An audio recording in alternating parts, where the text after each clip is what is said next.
নমস্কার, আমি অদিত্রি। টেক্সটবুক চ্যানেলে আমার সকল শ্রোতা বন্ধুদের জানাই স্বাগত। আজ আপনাদের জন্য রয়েছে অষ্টম শ্রেণীর সহায়ক পাঠ হিসেবে নির্বাচিত শ্রদ্ধেয় বিভূতিভূষণ বন্দ্যোপাধ্যায়ের লেখা ছোটদের পথের পাঁচালী দ্বিতীয় পর্ব। সকালবেলা 8টা কি 9টা। হরিহরের পুত্র আপন মনে রোয়াকে বসিয়া খেলা করিতেছে।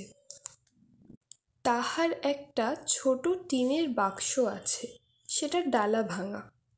বাক্সের সমুদয় সম্পত্তি সে উপুর করিয়া মেঝেতে ঢালিয়াছে।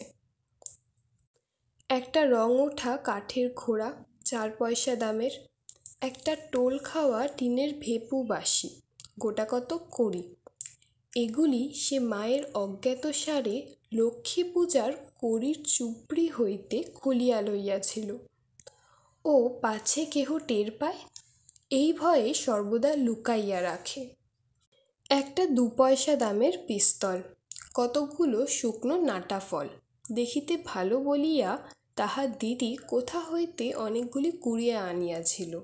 কিছু তাহাকে দিয়াছে, কিছু সে নিজের পুতুলের বাক্সে রাখিয়াছে। খানকতক খাপড়ার কুচি। গঙ্গা যমুনা খেলিতে এই খাপড়াগুলির লক্ষ্য অব্যর্থ বলিয়া বিশ্বাস হওয়ায় সে এগুলি সযত্নে বাক্সে রাখিয়া দিয়াছে। এগুলি তাহার মহামূল্যবান সম্পত্তি। এতগুলি জিনিসের মধ্যে সবে সে টিনের বাঁশিটা কয়েকবার বাজাইয়া সেটির সম্বন্ধে বিগত কৌতূহল হইয়া তাহাকে এক পাশে রাখিয়া দিয়াছে। কাঠের ঘোড়া নাড়াচাড়া করা হইয়া গিয়াছে, সেটিও এক পাশে পিঁজরা পোলের আসামির ন্যায় পড়িয়া আছে। বর্তমানে সে গঙ্গা যমুনা খেলিবার খাপড়াগুলিকে হাতে লইয়া মনে মনে দাওয়ার উপর গঙ্গা যমুনার খড় আঁকা কল্পনা করিয়া চোখ বুজিয়া খাপড়া ছুঁড়িয়া দেখিতেছে তাক ঠিক হইতেছে কিনা। এমন সময় তাহার দিদি দুর্গা উঠানের কাঁঠালতলা হইতে ডাকিল, অপু, অপু। সে এতক্ষণ বাড়ি ছিল না, কোথা হইতে এই মাত্র আসিল। তাহার স্বর একটু সতর্কতা মিশ্রিত। মানুষের গলার আওয়াজ পাইয়া অপু কলের পুতুলের মতো লক্ষ্মীর চুপড়ির কড়িগুলি তাড়াতাড়ি লুকাইয়া ফেলিল। পরে বলিল, কি রে দিদি? দুর্গা হাত নাড়িয়া ডাকিল, আয় এদিকে, শোন। দুর্গার বয়স 10-11 বৎসর হইল। গড়ন পাতলা পাতলা, রং অপুর মতো অতটা ফর্সা নয়, একটু চাপা। হাতে কাচের চুড়ি, পরনে ময়লা কাপড়, মাথায় রুক্ষ চুল বাতাসে উড়িতেছে। মুখের গড়ন মন্দ নয়, অপুর মতো চোখগুলি বেশ ডাগর ডাগর। অপু রোয়াক হইতে নামিয়া কাছে গেল, বলিল, কি রে? দুর্গার হাতে একটা নারিকেলের মালা। সেটি সে নিচু করিয়া দেখাইল। কতকগুলি কচি আম কাটা। সুর নিচু করিয়া বলিল, মা ঘাট থেকে আসেনি তো? অপু ঘাড় নাড়িয়া বলিল, হুম। দুর্গা চুপি চুপি বলিল, একটু তেল আর নুন নিয়ে আসতে পারিস, আমির কুশি জ্বালাবো। অপু আহ্লাদের সহিত বলিয়া উঠিল, কোথায় পেলি রে দিদি? দুর্গা বলিল, পটলিদের বাগানে সিঁদুর কৌটোর তলায় পড়েছিল, আন দেখি একটু নুন আর তেল। অপু দিদির দিকে চাহিয়া বলিল, তেলের ভার ছুলে মা মারবে যে, আমার কাপড় যে বাসি। তুই জানা শিগগির করে, মা আসতে এখনো ঢের দেরি, খাড় কাচতে গিয়েছে, শিগগির যা। অপু বলিল, নারকেলের মালাটা আমায় দে, ওতে ঢেলে নিয়ে আসবো। তুই খিড়কি দূরে গিয়ে দেখ মা আসছে কিনা। দুর্গা নিম্ন স্বরে বলিল, তেল টেল যেন মেঝেতে ঢালিস নে, সাবধানে নিবি, নইলে মা টের পাবে। তুই তো একটা হাবা ছেলে। অপু বাড়ির মধ্যে হইতে বাহির হইয়া আসিলে দুর্গা তাহার হাত হইতে মালা লইয়া আঙ্গুলি বেশ করিয়া মাখিল, বলিল, নে হাত পাত। তুই অতগুলো খাবি দিদি? অতগুলো বুঝি হলো? এই তো ভারী বেশি, যা আচ্ছা নে, আর দুখানা। বাহ, দেখতে বেশ হয়েছে রে। একটা লঙ্কা আনতে পারিস? আর একখানা দেবো তাহলে। লঙ্কা কি করে পারবো দিদি, মা যে তক্তার উপর রেখে দেয়, আমি যে নাগাল পাইনি। তবে থাকগে যাক, আবার ওবেলা আনবো এখন। পটলিদের ডোবার ধারের আম গাছটায় গুটি যা ধরেছে, দুপুরের রোদে তলায় ঝরে পড়ে। দুর্গাদের বাড়ির চারিদিকেই জঙ্গল। হরিহর রায়ের জ্ঞাতি ভ্রাতা নীলমণি রায় সম্প্রতি গত বৎসর মারা গিয়াছেন। তাহার স্ত্রী পুত্রকন্যা লইয়া নিজ পিত্রালয়ে বাস করিতেছেন। কাজেই পাশের এ ভিটাও জঙ্গলাবৃত হইয়া পড়িয়া আছে। নিকটে আর কোনো লোকের বাড়ি নাই। 5 মিনিটের পথ গেলে তবে ভুবন মুখুজ্জের বাড়ি। হরিহরের বাড়িটাও অনেক দিন হইয়া গেল মেরামত হয় নাই। সামনের দিকে রোয়াক ভাঙা, ফাটলে বনবিচুটির ও কালমেঘ গাছের বন গজাইয়াছে।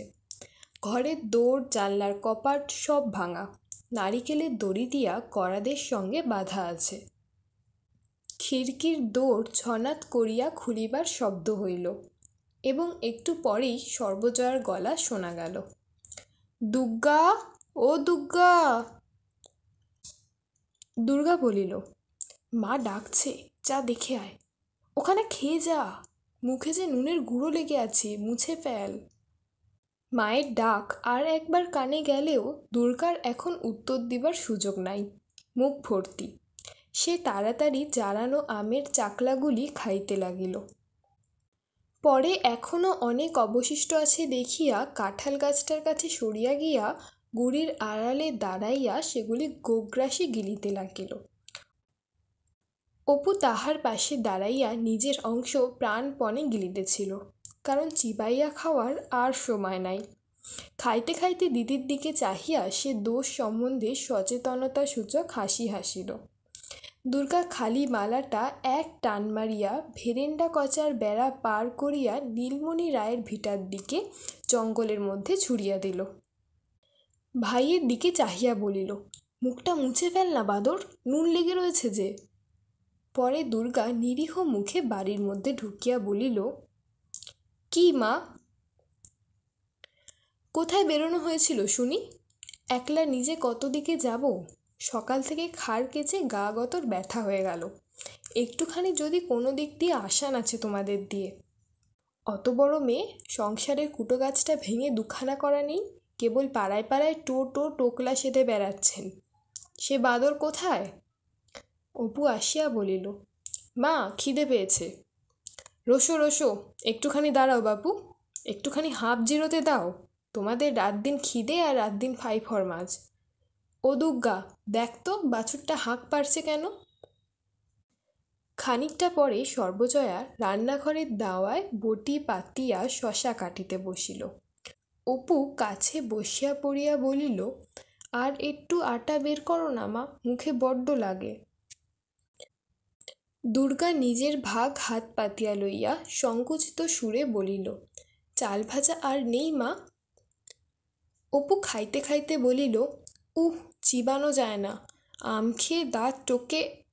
দুর্গার ভ্রুকুটি মিশ্রিত চোখ টেপায় বাধা পাইয়া তাহার কথা অর্ধপথেই বন্ধ হইয়া গেল।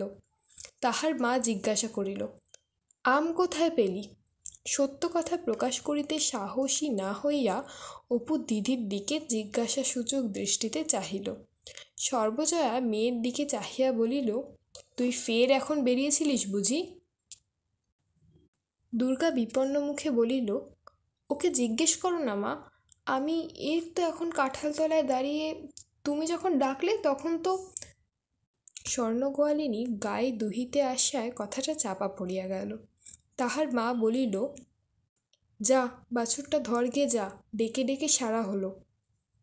কমলে বাছুর, ও স্বর্ণ, এত বেলা করে এলে কি বাঁচে? একটু সকাল করে না এলে এই তেতপ্পর পর্যন্ত বাছুর বাঁধা। দিদির পিছনে পিছনে অপুও দুধ দোয়া দেখিতে গেল। সে বাহির উঠানে পা দিতেই দুর্গা তাহার পিঠে দুম করিয়া নির্ঘাত এক কিল বসাইয়া দিয়া কহিল, লক্ষ্মী ছাড়া বাদর। পরে মুখ ভেঙাইয়া কহিল, আম খেয়ে দাঁত টোকে গিয়েছে, আবার কোনো দিন আম দেব, খেও, ছাই দেব। এই ওবেলায় পটলিদের কাকুরতলির আম কুড়িয়ে এনে জারাবো। এত বড় বড় গুটি হয়েছে, মিষ্টি যেন গুড়। দেবো তোমায়, খেও এখন। হাবা একটা কোথাকার, যদি এতটুকু বুদ্ধি থাকে। দুপুরের কিছু পরে হরিহর কাজ সারিয়া বাড়ি ফিরিল। সে আজকাল গ্রামের অন্নদা রায়ের বাটিতে গোমস্তার কাজ করে। জিজ্ঞাসা করিল, অপুকে দেখছি নে? সর্বজয়া বলিল, অপু তো ঘুমুচ্ছে। দুর্গা বুঝি? সে সেই খেয়ে বেরিয়েছে। সে বাড়ি থাকে কখন? দুটো খাওয়ার সঙ্গে যা সম্পর্ক। আবার সেই খিদে পেলে তবে আসবে। কোথায় কার বাগানে, কার আমতলায় জামতলায় ঘুরছে। এই চৈত্রের মাসের রোদ্দুরে ফের দেখো না, এই জ্বরে পড়ল বলে। অত বড় মেয়ে, বলে বোঝাবো কত? কথা শোনে না কানে নেয়। এই সময় মেয়ে দুর্গা কোথা হইতে পা টিপিয়া টিপিয়া আসিয়া বাহিরের দুয়ারের আড়াল হইতে সতর্কতার সহিত একবার উঁকি মারিল এবং অপর পক্ষ সম্পূর্ণ সজাগ দেখিয়া ওধারে পাঁচিলের পাশ বাহিয়া বাহির বাটির রোয়াকে উঠিল। উঠানে নামিয়া সে কাঁঠালতলায় দাঁড়াইয়া কি করিবে ঠিক করিতে না পারিয়া নিরুৎসাহভাবে এদিক ওদিক চাহিতে লাগিল। পরে হঠাৎ কি ভাবিয়া রুক্ষ চুলগুলি বাতাসে উড়াইতে উড়াইতে মহা খুশির সহিত পুনরায় সোজা বাটির বাহির হইয়া গেল। দ্বিতীয় পর্ব এখানেই শেষ হলো। আজ তবে বিদায়। দেখা হচ্ছে নতুন পর্বে।